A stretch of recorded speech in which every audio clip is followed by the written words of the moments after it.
500 ఏళ్ల సుదీర్ఘ నిరీక్షణకు తెరపడింది. అయోధ్యలో బాలరాముడి విగ్రహ ప్రాణ ప్రతిష్ఠ అత్యంత వైభవంగా సాగింది. అయితే ఈ 500 ఏళ్లలో రామమందిర చరిత్రను పరిశీలిస్తే అనేక ఘట్టాలు మనకు కనిపిస్తాయి.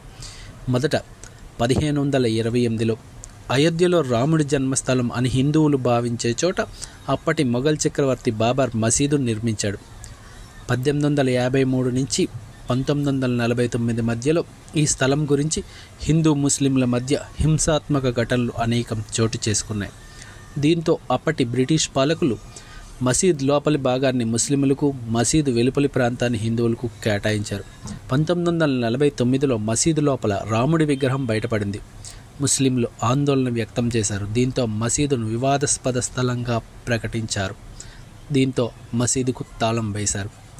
1950లో మసీదు లోపల బయటపడిన రామ్ లల్లా విగ్రహానికి పూజలు చేసేందుకు అనుమతించాలని ఫైజాబాద్ సివిల్ కోర్టులో 2 పిటిషన్లు దాఖలయ్యాయి. 1959లో నిర్మోహి అఖాడా 3వ పార్టీగా పిటిషన్ వేసింది. 1961లో మసీదు లోపలి రామ్ లల్లా విగ్రహాన్ని తొలగించాలని కోరుతూ యూపీ సన్నీ వక్ఫ్ బోర్డు కోర్టుకు వెళ్ళింది. 1986లో మసీదు తలుపులు తెరవాలని, హిందువులు పూజలు చేసేందుకు అనుమతి ఇవ్వాలని ఫైజాబాద్ జిల్లా కోర్టు తీర్పునిచ్చింది. ఇక 1992 డిసెంబర్ 6న కరసేవకులు బాబ్రీ మసీదును కూల్చివేశారు. తర్వాత చెలరేగిన హింసలో 2000 మంది పైగా చనిపోయారు. 2001 బాబ్రీ మసీదు కూల్చివేత హింస కేసులో స్పెషల్ జడ్జి 2010లో అలహాబాద్ హైకోర్టు అయోధ్యలోని వివాదాస్పద భూభాగాన్ని 3 వంతులుగా విభజించింది. 2 వంతులను హిందువులకు, 1 వంతును వక్ఫ్ బోర్డుకు కేటాయించింది. 2011 అలహాబాద్ హైకోర్టు తీర్పుపై సుప్రీంకోర్టు స్టే విధించింది. 2017లో మధ్యవర్తిత్వం ద్వారా సమస్యను పరిష్కరించుకోవాలని సుప్రీంకోర్టు హిందూ ముస్లిం పార్టీలకు సూచించింది. దీంతోపాటు పలువురు బీజేపీ నేతలపై నేరపూరిత కుట్ర ఆరోపణలను పునరుద్ధరించింది.